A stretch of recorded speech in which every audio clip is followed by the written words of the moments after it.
Hi friends, நான் சரண்யா. எனக்கு இவங்க எப்படி தெரியும்னு நீங்கள் நினைப்பீங்க. இவங்க நான் ஸ்டேஷனில் உட்காந்துட்ருந்தேன். அப்போ இவங்களும் இருந்தாங்க. இவங்க இருந்துட்டு இருந்தாங்களா. ஒரு சேலை கட்டியிருந்தாங்க பார்த்துக்கோங்க. அந்த சேலையை அங்கே உள்ள பாத்ரூமையே மாற்றிட்டாங்க. மாற்றிட்டு அதுக்கப்புறம் உட்காந்துட்டு இருந்தாங்க. நானும் உட்காந்துட்டு இருந்தேன். அப்போ என்கிட்ட பேசினாங்க.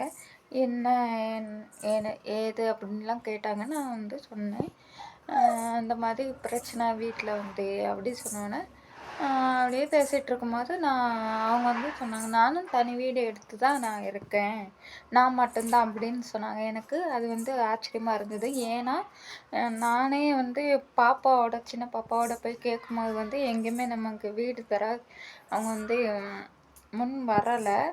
அதனால் இவங்க இப்படி சொல்கிறத பார்த்துட்டு உங்களுக்கு வீடு கொடுத்துட்டாங்களா அப்படின்னு நான் பேசினேன்.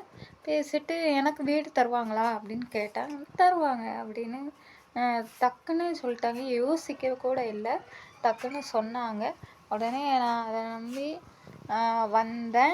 வந்த இடத்துல சில டவுட்டுங்கள் எனக்கு இருக்குது. என்னன்னா அவங்க நான் கேட்டேன், நீங்கள் எங்கே போயிட்டு இங்கே உட்காந்துருக்கீங்க அப்படின்னு கேட்டதுக்கு சர்ச்சில் இருந்து வாரேன் அப்படின்னு சொன்னாங்க. அப்போ சரின்னு சொல்லி இது பண்ணிட்டேன்.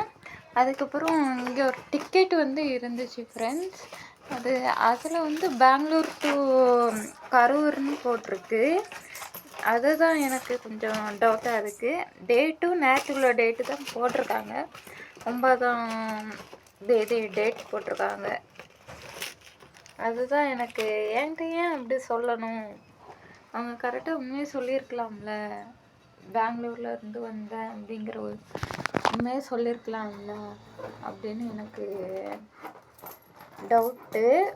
அதை காட்டலான்னா அதை நான் எங்கே வச்சேன்னு தெரியலையே. அதை தான் தொலைவிட்டுருக்கேன் ஃப்ரெண்ட்ஸ். அது எங்கே போச்சுன்னு தெரியலையே. இங்கே வேற இந்த இருக்கு, எடுத்துட்டேன். முக்கியமானதை எப்படி மிஸ் பண்ணுறேன். இந்த இருக்கு பாருங்க. நல்லா நீட்டாக வச்சு காட்டினா தான் உங்களுக்கு தெரியும். போட்டிருக்கா, நல்லா பார்த்துட்டு சொல்லுங்கள். டேட்டு நேற்று டேட்டு தான் போட்டிருக்கோம், 9/3/25.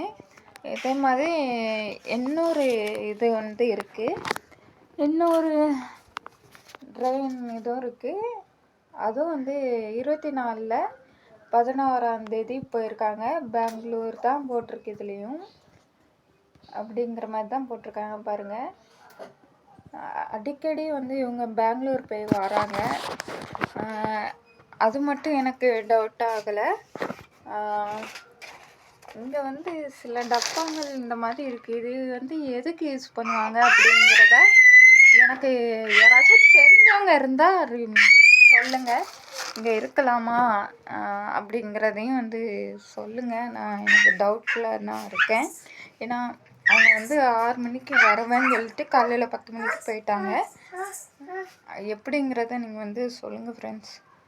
ஏன்னா இருட்டான பிறகு நம்ம இது பண்ணிகிட்ருக்க முடியாது. இப்போவுமே மணி 4:17. எனக்கு வந்ததுலேருந்தே மனசு குழப்பத்தில் தான் நான் இருந்தேன்.